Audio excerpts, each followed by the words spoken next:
Praise the Lord. Hallelujah. And thank you, Jesus. It's around that time on KAZ for the hottest show every Wednesday morning at 10. Ask Aunt Odie. Take it away, Aunt Odie. Good morning. Good morning. It is a good morning. We're here amongst the living. Sometimes I wonder if that's good or bad. If we go in heaven, it's a whole lot better. I'm going to discuss this morning my same old subject. I'm going to talk about our children. I'm going to talk about how much our children need. And I'm not talking about shoes and clothes. Our children they need those things too. But our children need a lot of love. And we have to muster it up and find that love to give to them. We're seeing these children killing each other. We're seeing these children shooting up schools, killing their parents. As I said when I first started doing this, if I had the answer, Lord knows it would be done. I don't have the answer, but God does. And that's where we've got to go. We've got to ask Him for the strength and the direction so we can give our children what they really need. They need love. They really, truly need love. I'm talking about from a baby on. We can't wait till they get to be 12, 13 years old and say, now you straighten up. No, you got to straighten them up from the very, very first day they're here. Last week we had, 2 shootings in the country in schools. Children. These are babies. What was that little boy, 15 years old? I mean, that's a baby, 15 years old. And he's here shooting up schools. Then we've got our children here right at home. They're not shooting up in the schools, but they're shooting up in our houses. They're shooting up in my house. They're probably shooting up in some of y'all's houses. They're shooting up across the streets. They're shooting their friends. They're killing their playmates. I mean, a lot of these kids, they're not just killing strangers on the street. They're killing people that they've known and played with all of their lives. Something has got to be done. We have the police situation that our children don't respect the police. Yes, we have some ignorant people in those positions. We have ignorant people in all positions. We have over 300 million people in the United States. And for us to come and sit down and tell our children that all the police are bad people, they're not going to treat you right, they're not going to be fair with you, that's not true. You will encounter some bad people, but not all of them. I remember when I was younger, my father, you've heard me say before, we migrated from Mississippi, and my father used to tell us about the things he encountered as a young man in the Mississippi. And I remember the story he talked about how if they were walking down the road, how they had to fall over in the ditch when they would hear a wagon coming up the road. Because if they got seen, they would beat the boys and rape the girls. And when he would finish telling us these horrible stories that went on, I never heard him tell a story about seeing anyone hanged. I've heard other people say they've seen hangings. But when Daddy was finished telling us about these horrible things, he would also end it up with saying, but you don't judge everybody the same. You judge each man for himself. And that's what we have to tell our children. This is what we have to learn to do. We can't take a group of people because these people are this complexion or this kind of hair or not this kind of hair on their face, hair off their face. We can't do this and say all of them folks is the same because we encounter one or two that are bad, ignorant people. We have to, there's a thing that they used to say a lot, if you see If you see someone without a smile, give him one of yours. And that's what we have to do. I touched on that last week. When we see illness, we have to look at it and say, what can I do to make it a little better? We have to give a smile. We have to reach out. We have to reach out to others. These people that are really racist, that are real racists, because there are some real racists. I'm not that ignorant now that I don't think there are. There are some real racists. I'm talking about look at you, don't touch me, don't come nowhere near me. I'm talking about like Klan members. They have been rooted and grounded in hatred and ignorance. We can't change those minds and hearts. But then we have people out here that just don't know the opposite race. We have black people that don't know the opposite race. We got white folks that don't know the opposite race. We have to have education, not in the book learning, but as far as socializing. The thing just the other day with, yesterday, not the other day, it was yesterday, Starbucks. They did their workshop that he said he was going to do. He said he was going to shut down all the Starbucks and they was going to have workshops for his people to get to know how to deal with all type of people, because we have all type of people in this world. He wanted to, and this man is an exceptional man, but he shouldn't be. He shouldn't be. Everybody ought to be able to say, if you're a racist, whether you're black or white, if you're a racist, you can't be in my mix. And when we get to that point, then we can know that we're loving each other. We're loving people for who they are. And that's what's going on. That's why our children are so messed up. Our children are so messed up because they're saying all this hatred. They're saying all this tearing apart. We have got to come together. Years ago, there was a minister that talked about how Sunday morning, 11 o'clock Sunday morning, is the biggest separation there'll be in this country. Because everybody, the white folks go to the white church, the black folks go to the black church. We need to come together. We need to come together. If we can't come together with Jesus, we ain't going to come together, period. Okay? And look around us. Give a smile. When you're going down the street, when you're going in your car, and you look over, smile at the person next to you. You ain't got to pat them on the back and hee ha ha. Just smile. Give them a smile. Let them know, hey, I'm all right. You know, you're all right. I'm all right. They don't have to smile back, but you gave yours. You did what you were supposed to do.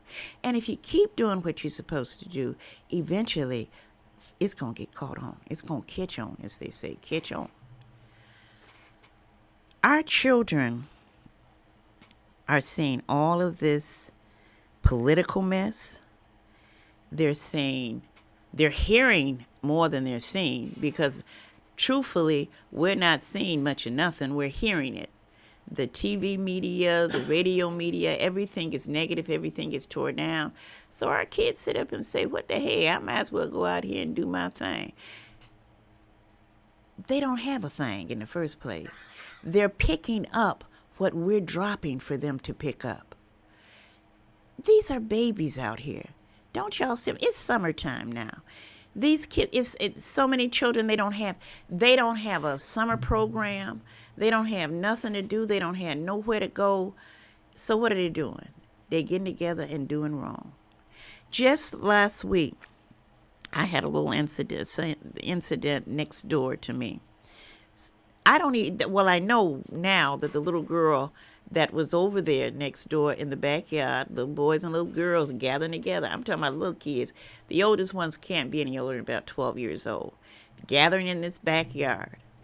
And they're keeping all this noise and carrying on. And I'm saying, now, what is this all about? Never have I ever had this before. The Lord put it in the pathway for me to run into this little girl at the grocery store. She was coming out of the grocery store with her daddy. And I stopped. I said, hi. I said, "You live next door to me?" He said, "No, where you live at?" He said, "I don't think so. Where you live at?" Well, by this time, the little girl's about to die because she know what I'm finna tell you. Anyhow, I introduced myself to the daddy and I told him where I lived and what have you. And I informed him what his daughter was doing. He told me, he said, "If you see her doing wrong, whoop her behind." I said, "No, I won't whoop her behind, but I will knock on your door." And he said, "Well, you do that." I haven't seen that little girl anymore in that backyard. That man was not an exception. There's many parents that are busy, they're tied up, they working, they trying to see about this or that. I can't say what they're doing. But they appreciate someone that does care about their child because they care about their child. We say all the time, "You can't say none of these kids now. You can't do nothing with these kids now." Oh, yes, you can. Try it. Try it. And keep trying it. We can do it if we work together.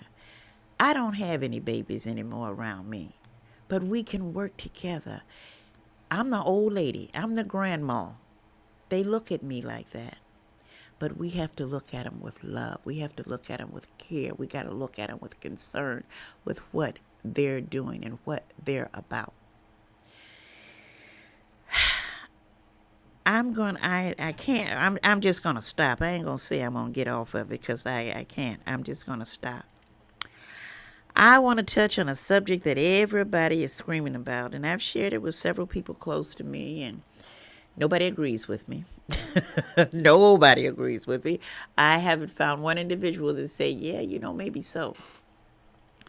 That's the protest that our athletes are giving to the national anthem. Our national anthem is our national anthem. No, I don't have another country. I don't know if you do or not. This is my country. And I feel that my country should be respected. Our national anthem is not the Pledge of Allegiance. It's just a respect. I make the parable, if we go to any other country, if we go to any sporting event or whatever, and that country's national anthem is being played or sang or whatever, we're going to stand. We can't do that for ours. And I'll tell you something that came to me in the middle of the night, because I didn't sleep well last night. But I'll tell you something that came to me in the middle of the night. If they really want to protest, stand. Stand up. Stand up. Make one step forward. Don't get on your knees. Stand up. Stand up and let it be known, yeah, I'm standing up for what I know is right. We have got to stand up for what we know is right. We got to stand up for what we believe in, even if it's wrong. We got to stand up for it. Stand up for what you know. Don't, where the kneeling came from, I don't know. They say it's disrespecting the flag. And that's the only way I see it. They're disrespecting the flag and our national anthem for the things that ignorant people are doing here and there. It's horrible. It is horrible. But I see it like this. To disrespect our national anthem, I see it as we're saying all of those that died before us, that came before us, that were killed, that were drowned, was hung, was beaten, because they were a part of this country. They died for nothing. Because you're saying, hey, what you did, you ain't did nothing. I don't see it the way others see it. I don't want to say what people have said about me. I've been whitewashed. I ain't been whitewashed. I've been blood washed. If we are truly Christians, white Christians are different than black Christians? You know, you probably, some of you might go into the thing about what color is Jesus. Does it really matter? If he's in your heart as he's living in you, does it really matter what color he is?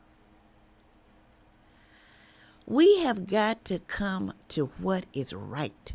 If we don't do what is right, all we're going to do is what's wrong. I know we have a whole lot of injustice in this country. And I see us going backwards.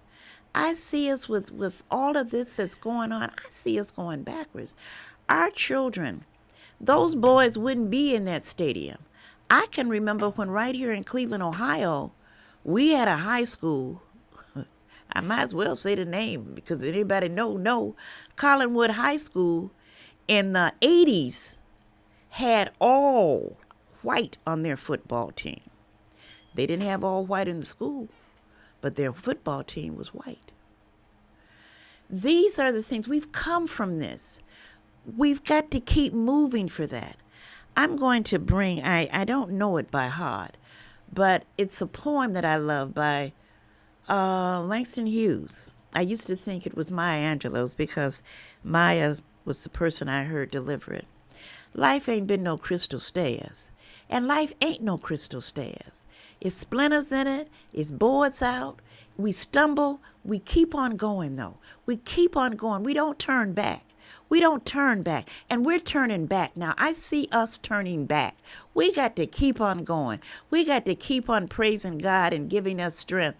Yeah, I remember seeing the water hoses. I wasn't there. I have friends. I know people that was there with the water hoses. But I saw them. I saw the water hoses. I saw the dogs turn on people.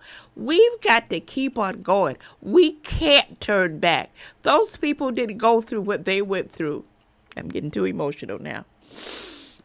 Those people did not go through what they went through for us to say, all I want is mine. No, I want what everyone else has so that I can help someone else with what they don't have. We can't just get ours and forget about everybody else. And that's what we're doing. This, the gun control thing, all of this is such a horrible, horrible, horrible thing. These children, we're too lax with gun control, yes, because it ought to be some kind of way, which nobody has. They say no control of the internet. Nobody has that control, but I think it could be.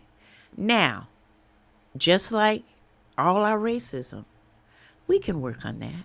We can work on that racism. I know we can. We can't clean everybody's heart up. We can't change everybody's mind, but we can make it a whole lot better. We've seen where there have been other people stand up for another race. We've seen it happen. I've seen it happen. I don't know if you have or not, but I know I have.